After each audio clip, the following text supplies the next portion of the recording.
nakapanin yung ulo ng palo.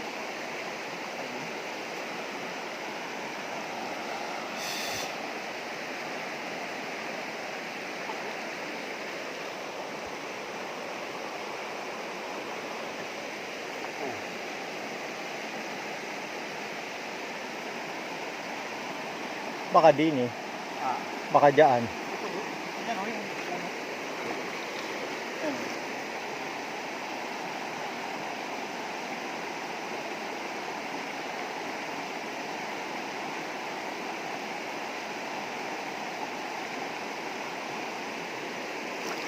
Ito o. Tapos yun o.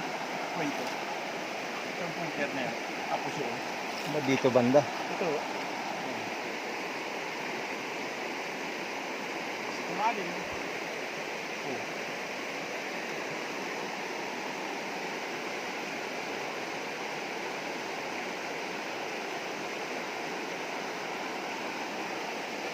Ito o, pointer. Yung pointer. Tapos yung pointer na yun.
Gamitan mo na isang detector. Kailangan asimbolin pa eh, no? Simple ito. Ito tama. Pointer. Pointer. Pointer. Pointer. Pointer. Ito talaga. Dito talaga. Oo. Ito talaga yung tinuturo. Eh, Ito kasi parang malapad na ko yan eh. Hmm. Parang semento. Nandito siya sa dulo. Itong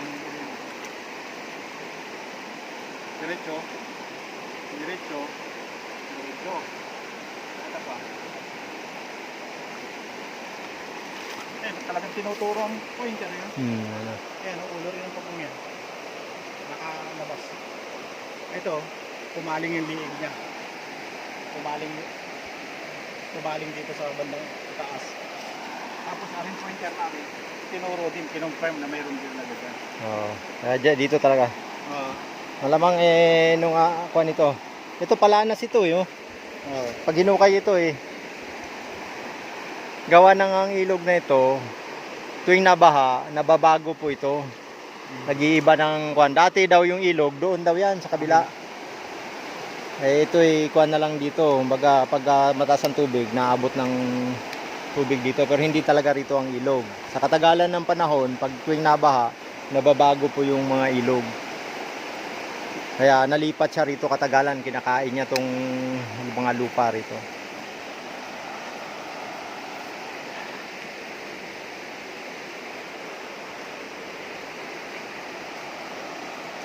Ayun po yung pupuntahan namin, no.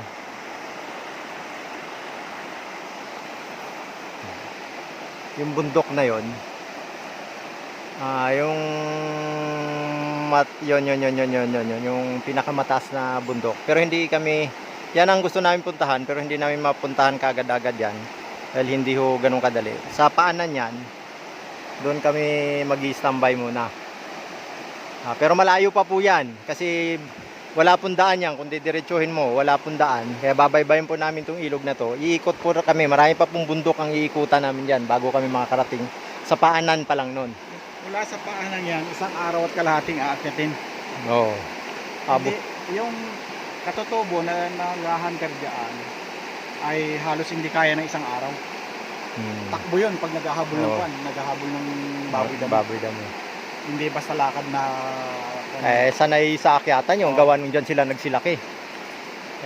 Mga kagaya namin na hindi sanay sa akyatan, ilang araw kaya aabutin yan. Na hindi ganun kadali ang pag-akyat sa mga bundok na. kaya yung kung yan, isa yung way na papunta ro sa tuktok na yun. Hindi ka pwedeng kuha sa kabila. Talagang bangin. O wala, kuha niyan, ang kabila niyan pader. Pader. O, pader. Kaya wala kang dadaanan. Kundi, ang pagpunta pati dyan, wala ring ibang daan. May isa lang ang pwedeng daanan para makarating ka sa tuktok na yan. Pag iba na daanan mo, pader ang masasalubong mo. Wala kang lulusutan. Babalik ka sa yung pinanggalingan. Iikot ka sa kabila mga 1 week. O, 1 linggo. Isang linggo, pinakamabilis na daw yun. Kasi according doon sa mga katutubo. Oo, sa mga... talagang umikot doon. Kung hindi ka maligaw doon. 3 days papunta ron, pabalik 3 days din. Oo. Kaya halos 1 linggo.